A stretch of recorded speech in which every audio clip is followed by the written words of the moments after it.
kasih-Mu yang begitu besar.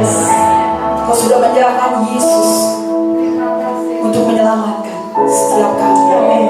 Sehingga hidup kami menjadi hidup yang baru, hidup yang dipulihkan, hidup yang dibenarkan. Karena itu kami mau pakai hidup kami ya Bapa untuk boleh menyenangkan hati kami. Sebentar kami akan memuji, mengucap syukur atas segala kebaikan dan kasih-Mu yang luar biasa dalam hidup kami. Biar Kau boleh disenangkan lewat pujian yang akan kami naikkan. Dan kami percaya saat ini Kau akan melawan setiap yang hadir. Tidak ada satupun yang terlewat. Mereka boleh mendapatkan berkat yang daripada Kau pada hari ini. Terima kasih Bapak. Kami siap memuji Tuhan. Yang siap memuji Tuhan katakan amin. Apa kabarnya Bapak Ibu semua? Dahsyat, luar biasa. Yes. Masih bisa lebih luar biasa. Apa kabarnya Bapak Ibu semua? Dahsyat, luar biasa. Yes. Sebelumnya, selamat Hari Jumat Agung Bapak Ibu semua. Di hari ini Tuhan Yesus mati untuk kita semua. Amin. Ya. Darah Tuhan Yesus berkuasa untuk memulihkan Bapak Ibu semua. Amin. Mari kita sama-sama bangkit berdiri. Kita akan memuji Tuhan Bapak Ibu. Kita keluarkan pujian kita yang terbaik dengan semangat. Amin. Terima kasih.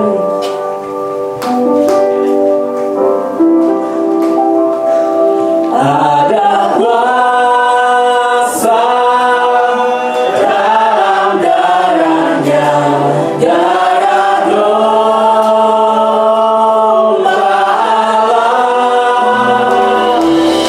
Ada kuasa dalam darahnya, darah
Cintamu indah bagiku, sebab ku hidup selalu di dalam-Mu. Mana pernah ku meragukan bukti kasih dan karya salib-Mu. Kau telah mati gantikan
segala dosa, rasa malu,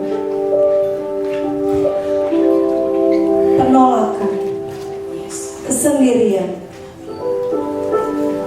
kematian secara rohani, Dia sudah tanggung di atas kayu salib.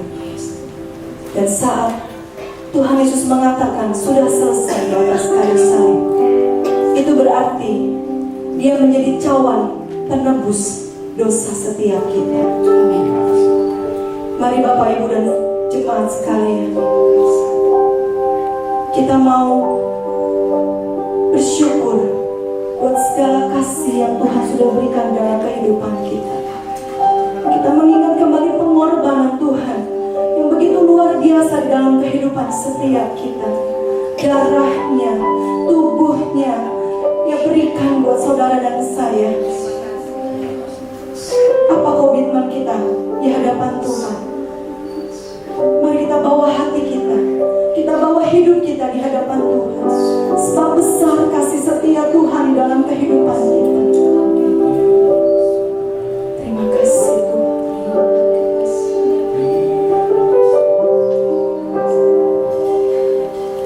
Besar mulia kasih-Mu, Kau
kami.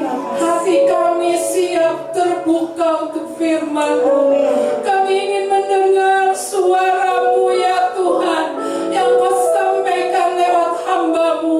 Urapi hamba-Mu Tuhan, agar kebenaran firman-Mu dapat Tuhan dinyatakan lewat hamba-Mu. Dan setiap kami menerima berkat kekuatan lewat firman Tuhan yang menghidupkan setiap kami. Kami sambut firman-Mu Tuhan. Dan terimalah juga Tuhan setiap persembahan syukur kami, setiap apa yang akan kami berikan Tuhan dan yang sudah kami berikan. Dan kami mau memberi persembahan kami dengan penuh sukacita. Terima kasih Tuhan. Terima kasih, terima kasih, terima kasih. Terima kasih untuk indahnya hadirat-Mu di tengah-tengah kami. Kami sambut firman-Mu di dalam nama Tuhan Yesus yang sudah menjadi Tuhan dan Juru Selamat kami. Semua jemaat Tuhan yang siap mendengarkan firman Tuhan katakan amin. Saya serahkan kepada hamba-Mu.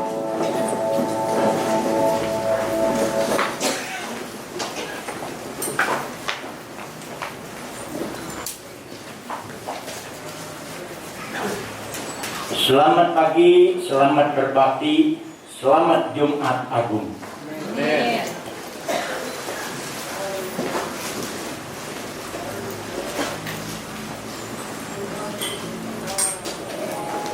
Wah, kursi yang lamanya keluar lagi.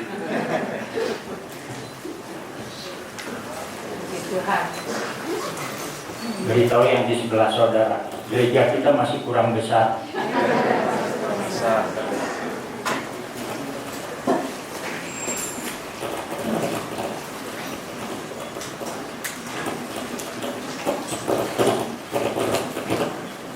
Kita akan baca ayat pertama kita dari Injil Yohanes pasal 19 ayat 30. Yohanes 19 ayat 30.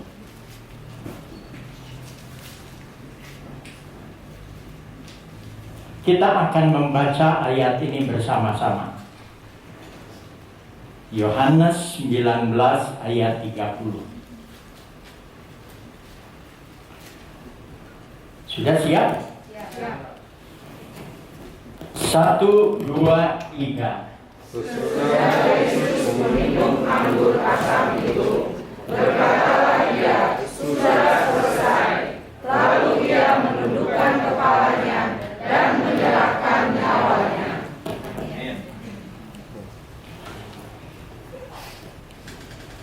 Kalau saudara lihat di tayangan LCD kita, ada tulisan tadi ya, ibadah Jumat Agung sudah selesai. Beritahu yang di sebelah saudara, ibadah Jumat Agung belum selesai.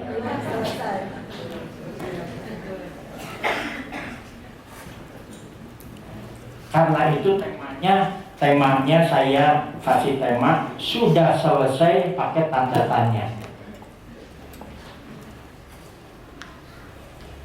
Jadi kalau pakai tanda tanya artinya benar sudah selesai.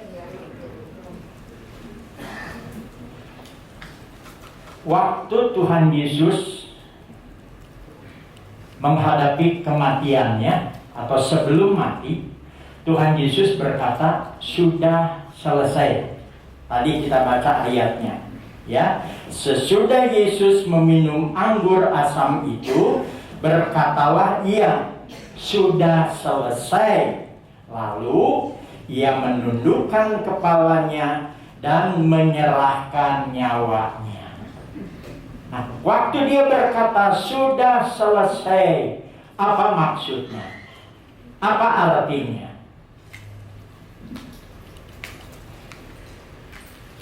Artinya Yesus yang mati itu bukan manusia biasa.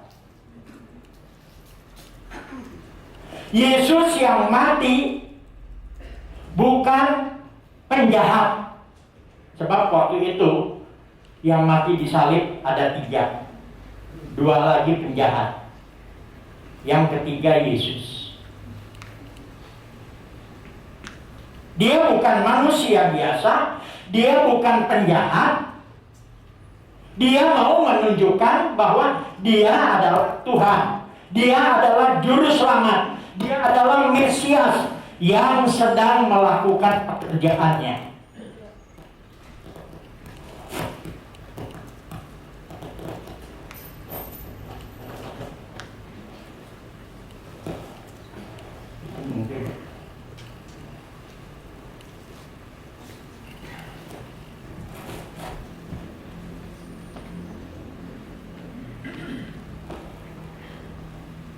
Sekali lagi, ya saya katakan, waktu Yesus berkata sudah selesai, itu berarti Yesus mau menunjukkan bahwa yang mati itu bukan manusia biasa, bukan penjahat, tapi Tuhan, tapi juru selamat, tapi Mesias yang sedang melakukan pekerjaannya. Sekarang begini, jika itu benar, artinya jika Jumat Agung, jika Paskah benar,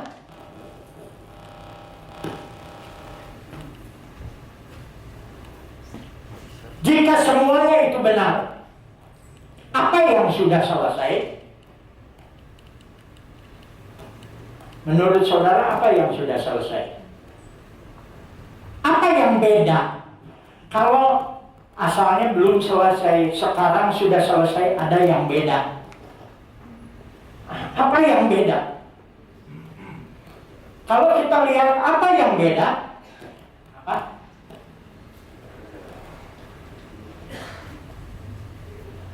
Atau begini, seperti orang Yahudi, yang dipikirkan orang Yahudi. Sampai sekarang, orang Yahudi tidak suka baca perjanjian baru. Mereka hanya baca perjanjian lama. Sampai sekarang, mereka berpikir masih menunggu Mesias. Mesias belum datang. Belum. Bagi mereka belum datang. Mereka berpikir jika Mesias benar-benar sudah datang, maka pasti ada yang berbeda.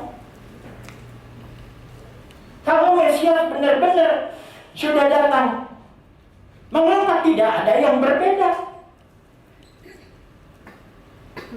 Jumat Agung, Yesus mati. Paskah, Yesus bangkit. Apa yang beda?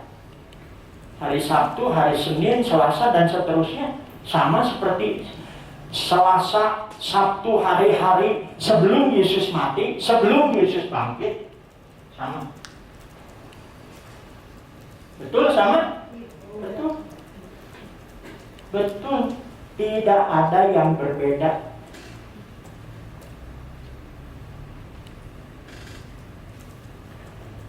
Karena itu poin yang pertama. Benarkah sudah selesai?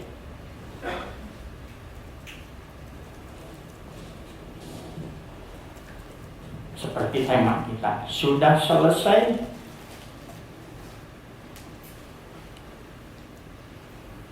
Penyaliban sudah selesai.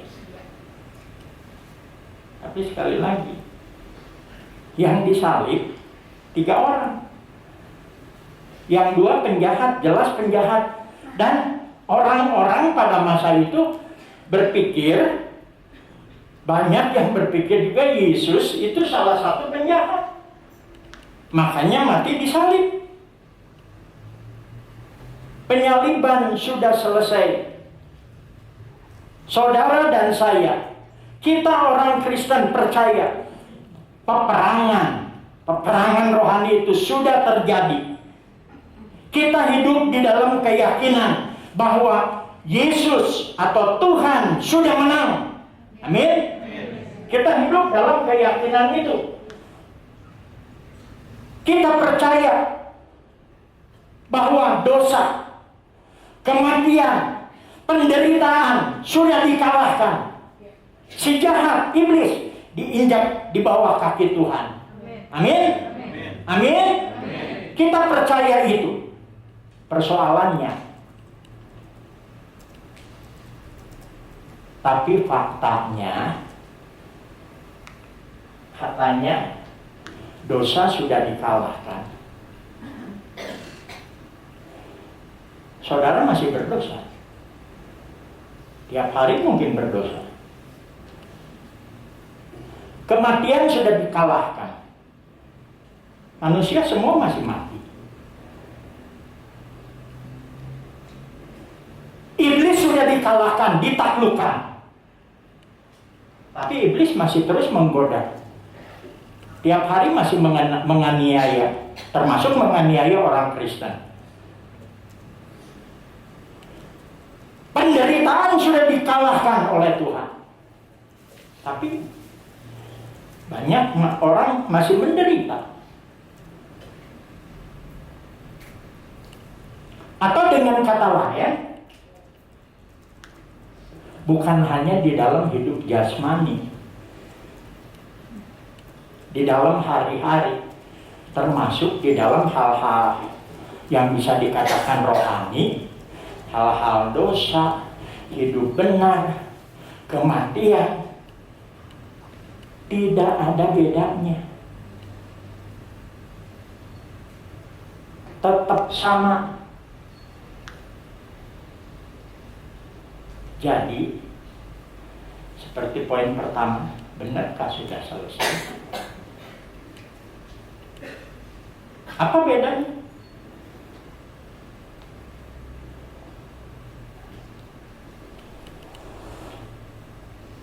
Kita lihat poin 2. Apa yang sudah selesai?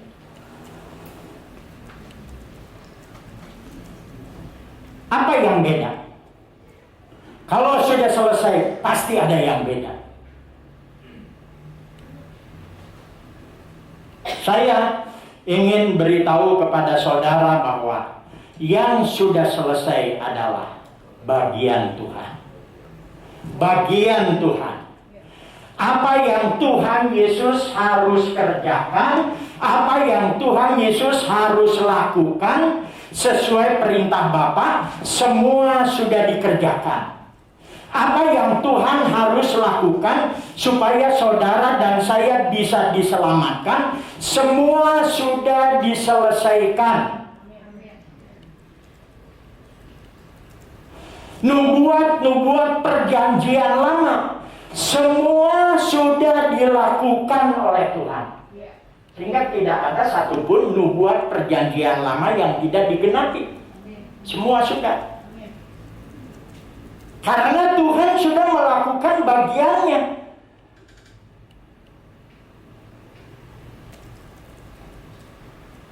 Yang berbeda apa? Betul, masih ada dosa. Betul, dosa sudah ditebus, tapi banyak orang Kristen masih suka berdosa. Betul, penderitaan sudah dikalahkan, tapi banyak orang Kristen masih menderita. Betul, kematian sudah dikalahkan, tapi kematian masih tetap ada dalam kehidupan orang Kristen. Betul, itu demikian, tapi ada yang beda. Ada yang beda. Keadaan lama semua masih ada di dalam hidup kita, masih ada di sekeliling kita, mungkin masih menjadi bagian kita, tapi kita menghadapinya dengan cara yang baru. Kita menghadapinya dengan iman yang baru. Kita menghadapinya dengan pengharapan yang baru. Sepertinya hidup kita yang sekarang setelah Yesus disalibkan sama dengan yang dulu, tapi sebenarnya beda. Hidup kita sekarang hidup yang penuh pengharapan. Kematian memang masih ada, tapi kita bisa berkata seperti Paulus, mati itu untung. Kita menghadapi kematian bukan dengan ketakutan, bukan merupakan teror. Kita bisa menghadapi kematian dengan berani, dengan sukacita. Saya ingat berapa waktu yang lalu saya jelaskan kepada saudara nyanyian-nyanyian kita yang berbicara tentang kematian, nadanya gembira. Nadanya bukan sesuatu yang harus dijauhi, tapi sesuatu yang dirindukan. Misalnya, saya ingin bertemu dengan Yesus. Itu bicara kematian, tapi ingin. Atau ada pertemuan di udara, semangat. Kenapa? Karena kita melihat jauh ke depan. Pengharapan kita, iman kita. Itu yang membuat berbeda. Keselamatan pasti, kebahagiaan pasti, surga pasti. Karena Yesus sudah mengalahkan semuanya. Sudah menyelesaikan semuanya bagi kita. Kalau kita percaya, kalau kita taat kepada Tuhan, keselamatan itu bukan mudah-mudahan, bukan mungkin, tapi sesuatu yang pasti. Kemenangan juga demikian, sehingga bisa dikatakan kita lebih dari pemenang. Boleh ada masalah, tapi sebenarnya kalau kita percaya Tuhan dan taat, persoalannya di sana, kita akan lebih dari pemenang. Jadi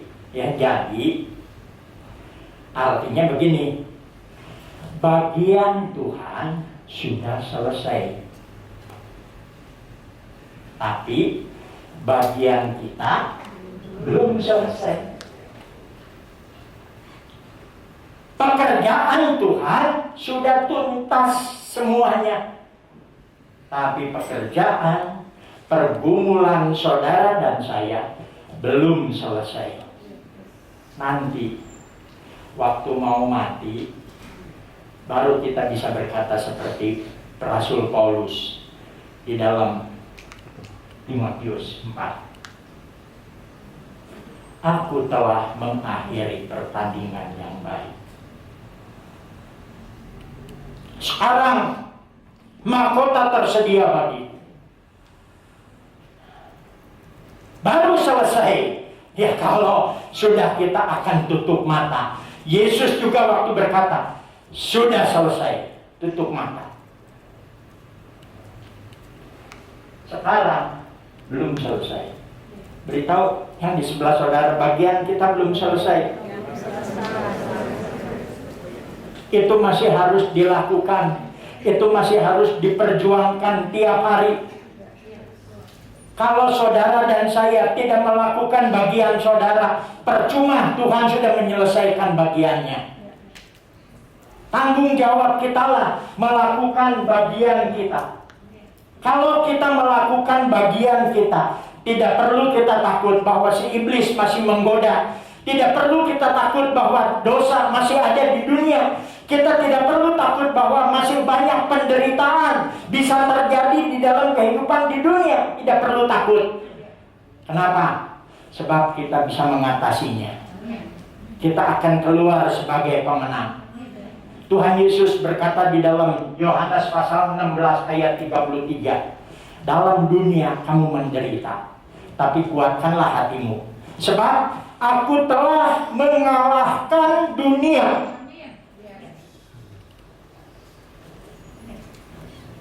Jadi jangan takut. Boleh ada masalah-masalah, jangan takut. Amin.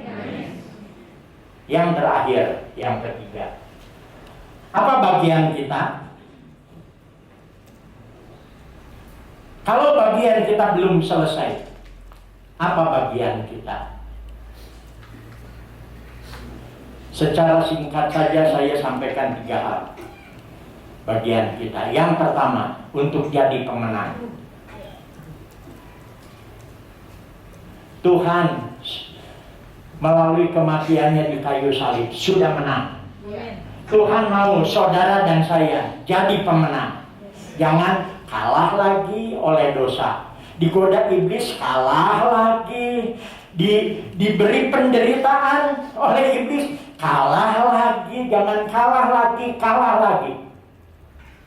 Tapi menang. Tuhan mau itu terjadi. Nah, bagaimana untuk jadi pemenang? Jumat Agung memberitahu kita untuk jadi pemenang. Jumat Agung memberitahu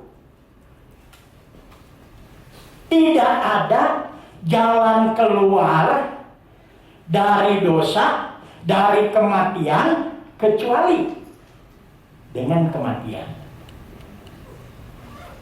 Tidak ada jalan kelepasan dari penderitaan kecuali dengan menderita. Saudara mau lepas dari penderitaan? Sekarang begini, bisa nggak saya ingin lepas dari penderitaan, tapi nggak mengalami penderitaan? Nggak bisa. Harus mengalami penderitaan, baru bisa. Wah, saya lepas dari penderitaan.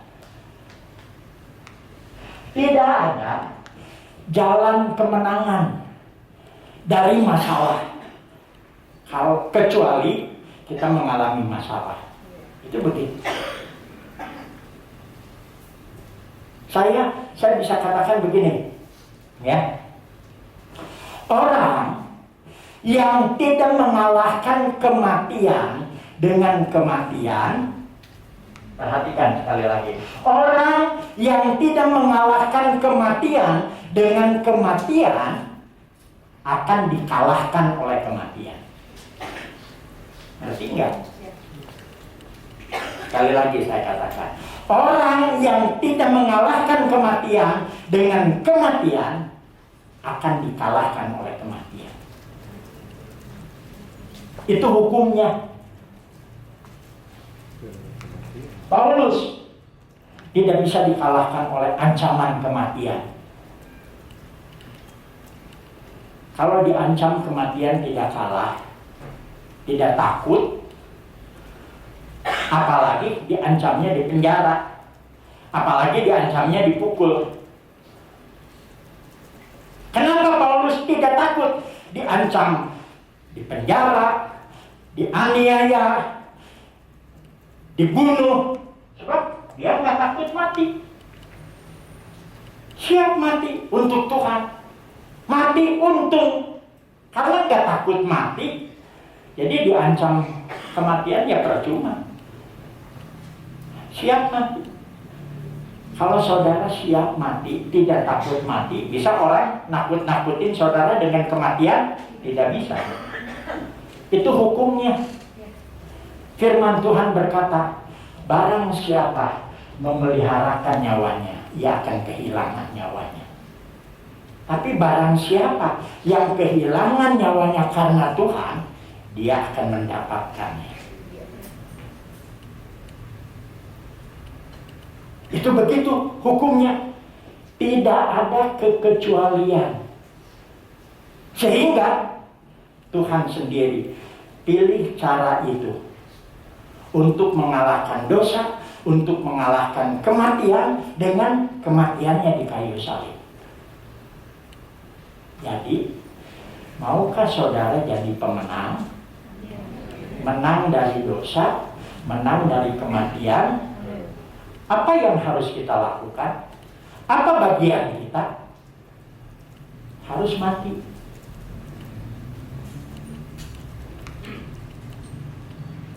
Matinya bukan bunuh diri.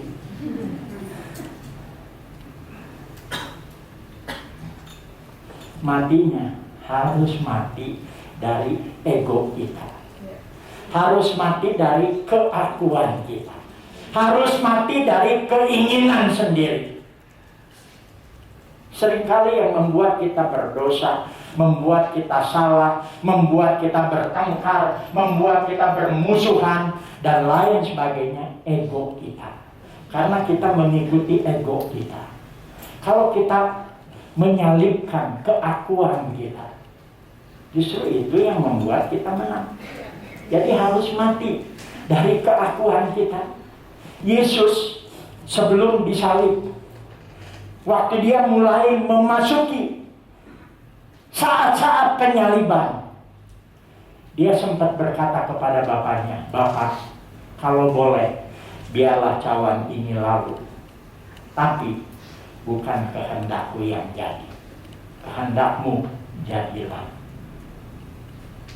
Dia punya keinginan, tapi dia tidak memaksa. Hanya kalau boleh, kalau enggak, kehendakmu yang jadi. Aku mau taat, aku mau ikut. Apapun itu, sekalipun harus mati, aku mau.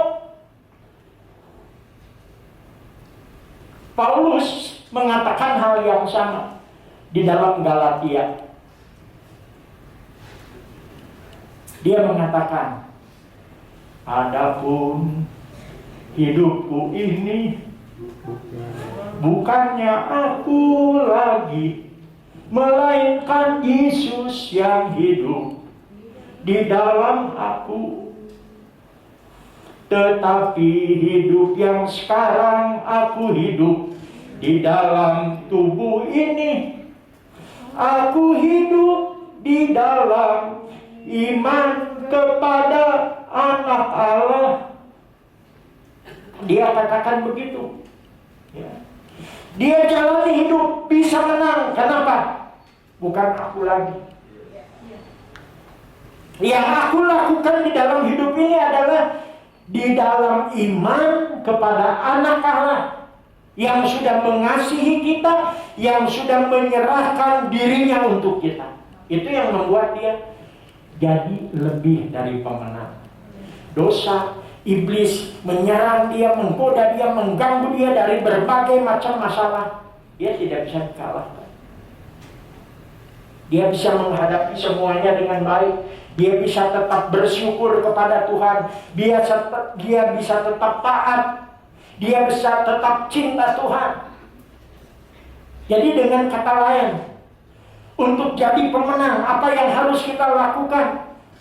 Harus mati dari ego kita, keakuan kita, supaya kita bisa taat.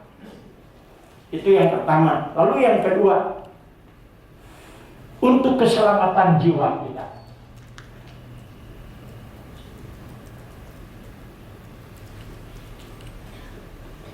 1 Petrus 1 ayat 9 berkata, tujuan imanmu adalah keselamatan jiwamu. Saudara dan saya jadi orang percaya, jadi orang beriman. Untuk apa? Untuk apa? Tujuan imanmu adalah keselamatan jiwamu. Harusnya itu. Ya, tujuan kita bukan supaya diberkati, ditolong itu, ditolong ini, itu kecil. Yang lebih berarti dari itu semua, dari segala macam berkat, yang lebih berarti dari itu semua adalah keselamatan jiwa kita. Amin. Amin. Keselamatan jiwa kita. Berita yang di sebelah saudara, keselamatan jiwa kita yang terpenting.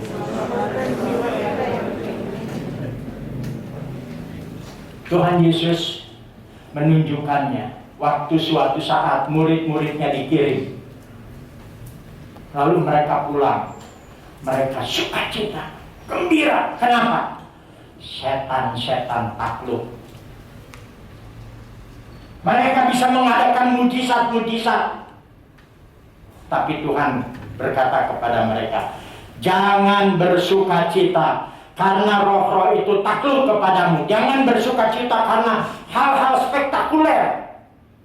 Bersukacitalah karena namamu ada terdaftar di sorga. Sekarang, apakah nama saudara sudah terdaftar di sorga?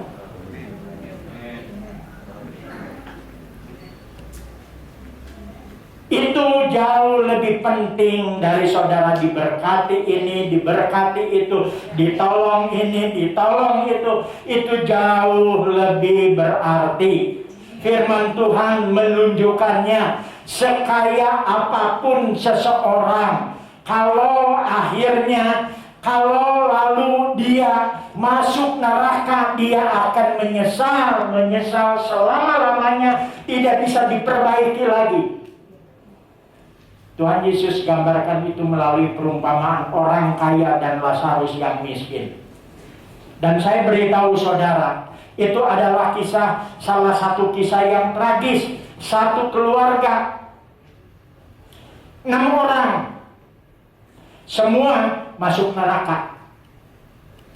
Yang pertama, yang terbesar, sudah masuk neraka. Lalu dia berkata kepada Bapak Abraham, "Bapak Abraham, tolong Lazarus kembali ke bumi, supaya memberitahu dengan sungguh-sungguh 5 saudara saya yang hidup seperti saya, jangan sampai masuk ke tempat sengsara ini." Tapi yang sudah di sorga nggak bisa balik lagi ke bumi, masih tahu nggak bisa. Jadi rupanya 5 saudaranya nyusul masuk neraka. Padahal hidup mereka karena begitu kayanya, pesta tiap hari, bersenang-senang tiap hari, akhirnya menyesal, menderita selama-lamanya. Kenapa? Karena masuk neraka.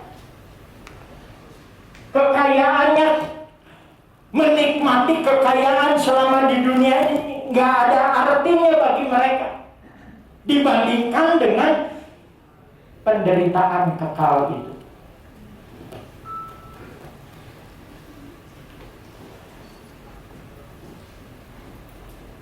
Tanya yang di sebelah saudara, sudah namamu terdaftar di sorga? Jangan sampai masuk neraka. Kita beriman tapi tidak sampai ke sana, sayang sekali. Padahal itu tujuan iman kita.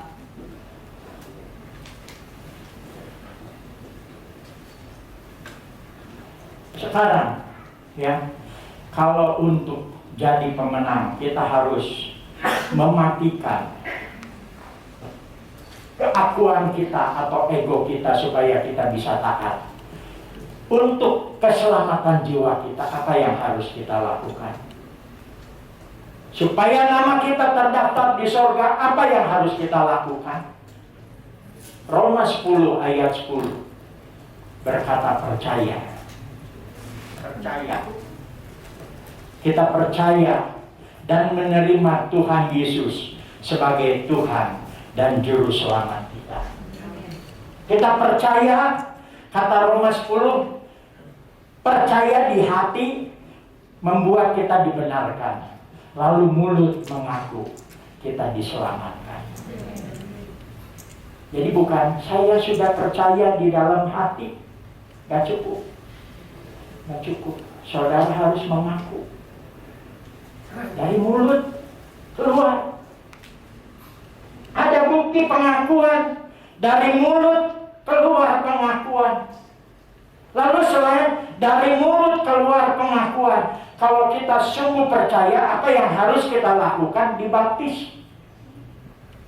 Markus 16 ayat 16 berkata, barang siapa percaya dan dibaptis, dia akan diselamatkan. Harus mau dibaptis. Mungkin di sini ada yang saya sudah percaya. Kalau mau diselamatkan, Alkitab sendiri, Tuhan Yesus sendiri berkata, dan dibaptis akan diselamatkan. Dibaptis itu bukan soal yang kecil. Belakangan sempat karena pandemi kita nggak ada SPK. Ada yang mau dibaptis, saya berkata, ayo, udah nggak usah SPK, ayo. Kapan saja. Dibaptis itu soal yang penting. Itulah sebabnya Rasul Paulus di dalam Kisah Rasul 16 waktu di penjara Filipi, ya, sebelum di penjara dia dicambuk dengan hebat, luka-luka. Tapi malam itu waktu di penjara, Paulus dan Silas menyanyi memuji Tuhan. Terjadi mujizat. Tembok penjara, pintu penjara terbuka, belenggunya lepas. Singkatnya, kepala penjara dan keluarga malam itu bertobat. Lalu malam itu, waktu mereka bertobat, mau dibaptis. Padahal Paulus luka-luka. Cukup parah, sebab dicambuk dengan hebat. Dikatakan firman Tuhan, dicambuk dengan hebat. Luka parah. Bukan, ya kamu ingin dibaptis tapi aku lagi luka parah ini. Nantilah kapan-kapan kalau sudah sembuh. Malam itu juga mereka dibaptis. Gak ditunda sampai besok. Kenapa? Penting baptisan. Itu cara keselamatan.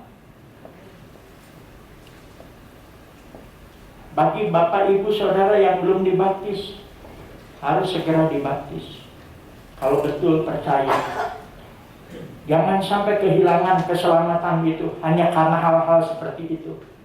Yang terakhir, yang ketiga, bagian kita. Terakhir, tapi bukan berarti yang paling gak penting, tetapi justru ini yang sangat penting. Apa itu? Untuk pengampunan dosamu. Untuk pengampunan dosamu.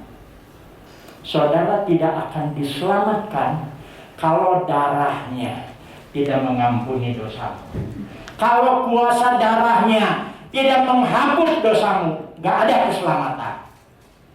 Karena kuasa darahnya yang dicucurkan, yang menghapus dosa kita, di sanalah ada kemenangan, di sanalah ada keselamatan.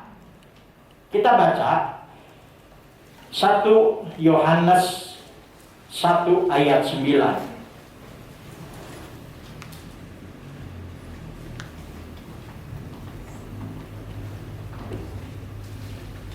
1 Yohanes 1 ayat 9. Kita baca sama-sama. 1, 2, 3. Jika kita mengaku dosa kita, maka Ia adalah setia dan adil, sehingga Ia akan mengampuni segala dosa kita dan menyucikan kita dari segala kejahatan. Saudara, ya, Tuhan sudah mengalahkan dosa, tapi saudara masih bisa berdosa. Masih berdosa. Tapi jangan putus asa, ada jalan keluar untuk segala dosa kita. Ada jalan keluar bagi setiap saudara untuk bisa menang, untuk bisa lepas dari dosa. Sebab Tuhan sudah menyelesaikan masalah dosa kita dengan tuntas. Betul, mungkin kita masih berdosa, tapi selalu ada jalan keluar bagi dosa kita untuk selamanya. Darahnya sudah menghapus dosa kita. Kalau saudara perhatikan ayat yang kita baca tadi, ya, hanya satu bagian yang kita lakukan. Apa itu? Apa itu? Mengaku dosa kita. Kenapa orang bermasalah dengan dosa? Kalau saudara perhatikan di mana-mana, di semua kasus, di seluruh pengadilan, dari tahun demi tahun, masalah manusia nggak mau ngaku dosa. Kalau nggak mau ngaku dosa, jadi yang dilakukan apa? Apa yang dilakukan kalau nggak mau ngaku dosa? Jangan ngomong benar, pembenaran diri. Yang tegas saja. Kalau nggak mau ngaku dosa, berarti bohong, dosa, berbuat dosa lain. Saya selalu ingat ada seorang kenalan saya memberikan satu kata-kata. Jikalau tidak mengaku dosa kita, satu dosa kita berbuat 2 dosa. Kalau sudah 2 dosa nggak mau ngaku, 3, 4, terus nambah. Kalau kita nutupi dosa ya pakai bohong. Beres. Semua akan beres, gampang beres dengan cepat, dengan baik kalau orang ngaku dosa. Tapi masalahnya seringkali nggak mau mengaku dosa. Tapi kalau kita mau mengaku dosa, firman Tuhan berkata, iya, Tuhan akan mengampuni segala dosa kita. Segala itu artinya semua, apapun dosa kita diampuni. Bukan hanya diampuni, dan menyucikan kita dari segala kejahatan. Menyucikan, membuat kita bersih. Benar-benar seperti tidak berdosa. Sama sekali tidak berdosa. Diampuni, disucikan, tidak dosa. Tadi dikatakan segala dosa, apapun, sebesar apapun, sebanyak apapun dosa kita. Mungkin kita takut, Tuhan ampuni enggak? Ampuni enggak ya? Ampuni enggak ya? Pasti Tuhan ampuni. Amin? Amin? Pasti Tuhan ampuni. Dan kalau dikatakan segala, itu juga berarti dosa kita yang dulu. Semua. Dosa kita yang sekarang, termasuk dosa kita yang akan datang. Kapan saja nanti kita berdosa, jangan khawatir, jangan takut. Asal ngaku, Tuhan, saya berdosa, Tuhan. Ampuni saya, Tuhan. Tuhan pasti ampuni, Tuhan selalu ampuni, itu janjinya. Dia setia, dia adil. Dia akan melakukan itu bagi saudara dan saya. Sebab dosa, itulah yang membuat kita seharusnya masuk neraka. Tapi puji Tuhan, karena kebaikan Tuhan, Dia ampuni segala dosa kita. Dia selalu sediakan pengampunan, sehingga kita yang seharusnya masuk neraka, kita bisa masuk surga. Amin. Amin. Amin. Kita sama-sama bangkit berdiri.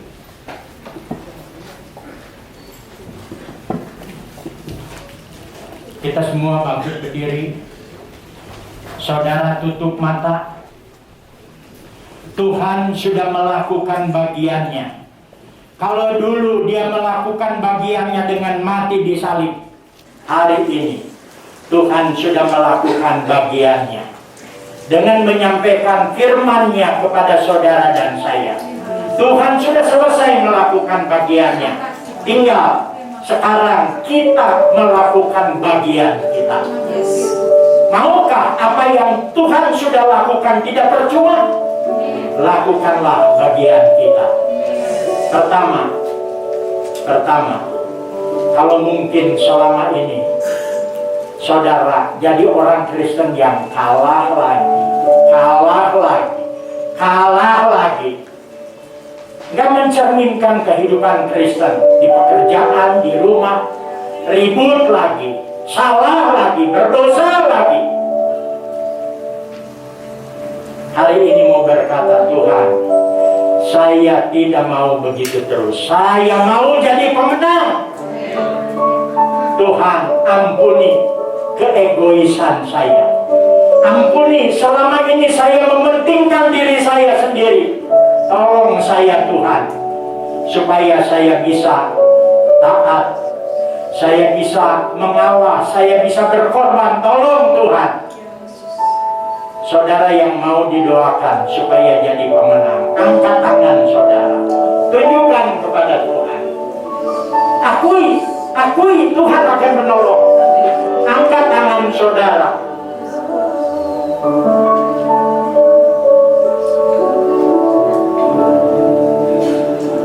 Kita nyanyikan pujian darahnya Yesus sucikanku. Saudara yang masih mau berkata, tolong saya Tuhan, tolong saya Tuhan, kuatkan saya Tuhan, angkat tangan saudara. Darahnya Yesus sucikanku, darahnya Yesus sucikanku, darahnya Yesus sucikanku, jadikan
Terima kasih Tuhan.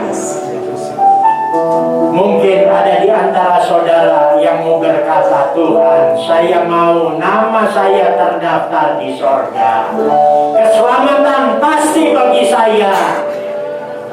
Mungkin ada di antara saudara yang belum menerima, percaya dan menerima Tuhan Yesus secara pribadi, atau selama ini belum mau dibaptis. Pagi ini saudara mau berkata kepada Tuhan, Tuhan, saya mau percaya dan menerima Engkau secara pribadi sebagai Tuhan dan Juru Selamat saya. Saya mau mengaku itu dengan mulut saya, dan saya juga mau dibaptis. Saudara angkat tangan, tunjukkan, supaya keselamatan itu pasti bagi kita. Nama kita terdaftar di sorga. Atau mungkin ada di antara saudara yang mau membereskan dosa. Selama ini Tuhan, saya berdosa lagi.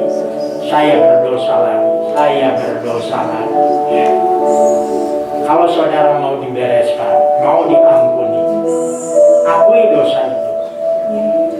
Tuhan, saya berdosa ini. Akui. Kalau kita mengakui, beres.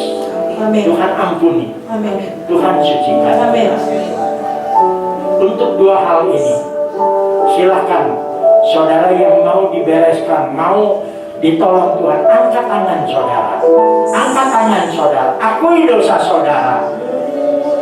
Darahnya Yesus sucikanku, darahnya Yesus sucikanku, darahnya Yesus sucikanku, jadikan suara baru.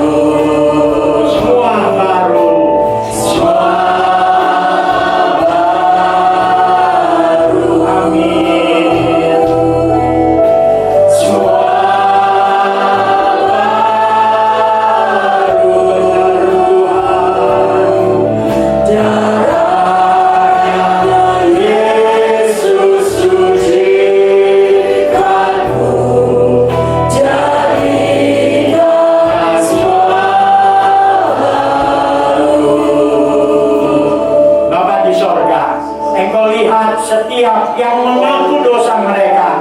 Tuhan, mari tolong mereka. Sesuai janji-Mu Tuhan, Engkau mengampuni, Engkau menyucikan mereka dari segala kejahatan. Sehingga mulai hari ini hidup mereka berkemenangan atas dosa. Terima kasih Tuhan. Mereka menjadi orang-orang yang suci di hadapan Tuhan. Terima kasih Tuhan. Terima kasih Tuhan. Terima kasih Bapa. Semua siapkan roti dan anggur yang saudara sudah terima.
Melambangkan tubuh dan darah Tuhan yang sudah dipecah-pecahkan, yang sudah dicucurkan sampai habis untuk menebus saudara dan saya, untuk membuat saudara dan saya lepas dari dosa, supaya kita bisa diselamatkan, supaya kita bisa jadi pemenang.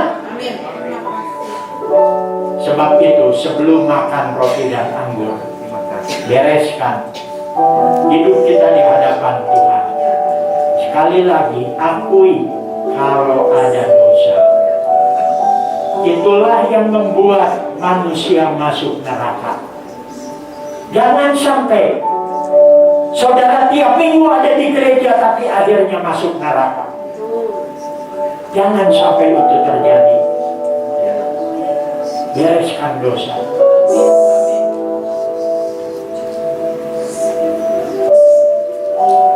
Bereskan dosa, jangan tunda-tunda. Kita tidak tahu kesempatan itu masih ada sampai kapan. Akui pada Tuhan. Saudara angkat roti itu lebih tinggi dari kepala saudara. Dengar firman Tuhan yang berbunyi demikian. Dan roti yang kita pecahkan, bukankah ia itu persekutuan dengan darah Kristus, dengan darah Kristus? Maka dengan percaya dalam nama Tuhan,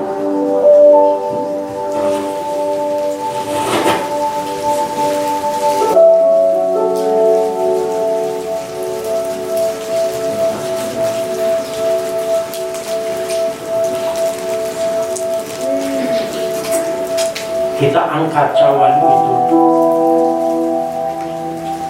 dan cawan pengucapan syukur yang atasnya kita ucapkan syukur. Bukankah yaitu persekutuan dengan darah Kristus? Minum dengan percaya dalam nama Tuhan Yesus.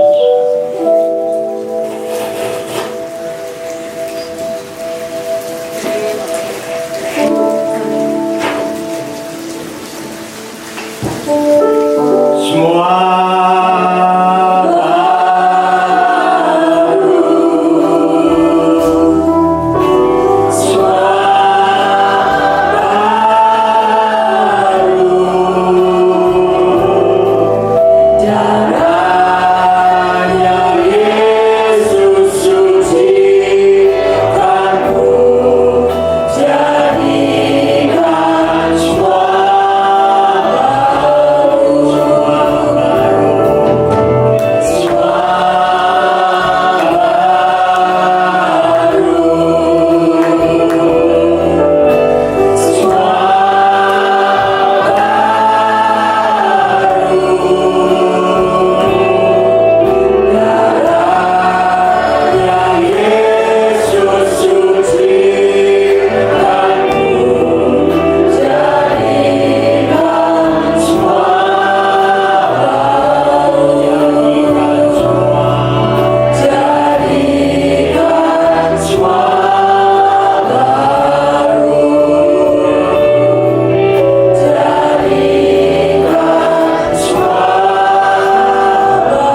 Terima kasih Bapak untuk pimpinan-Mu di dalam seluruh ibadah kami pada saat ini.